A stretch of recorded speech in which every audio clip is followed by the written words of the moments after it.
பரிமாற்றமே வந்து பெரிய அளவுக்கு இது நம்ம பொருளாதாரத்தையும் பாதிக்கும். ஆக்சுவலா வந்து பரிமாற்றமே இருக்காதுன்னு இல்ல, உட்காந்துட்டு திம்பானுங்க இந்த பேங்க்ஸ் எல்லாம். புரியுதா? இந்த ஒரு ஒரு ஏடிஎம்க்கு சார்ஜ்னா அது நீங்க கொஞ்சம் யோசிச்சு பாருங்க, எத்தனை பேர் ஏடிஎம்ல காசு எடுப்பாங்க இந்தியா முழுக்க? கொஞ்சம் கணக்கு பண்ணி பாருங்களேன். ஒரு நாளைக்கு இந்தியா முழுக்க பேங்க்ல இருந்து எத்தனை பேர் ஏடிஎம்ல பணம் எடுப்பாங்க? பல லட்சம், கோடி இருக்கும். பல கோடிகள் வந்து ஓடிக்கிட்டு இருக்கும். இப்போ இந்த பல கோடி வந்து ஒரு பேங்க்லயே இருக்கும். கரெக்டா? ஒரு பேங்கோட டிரான்சாக்ஷனே ஒரு நாளைக்கு வந்து பல கோடி இருக்கும்.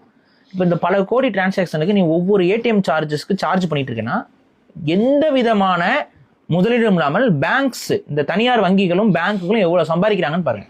இது யார் காசு? யார் எடுத்துக்கிறது?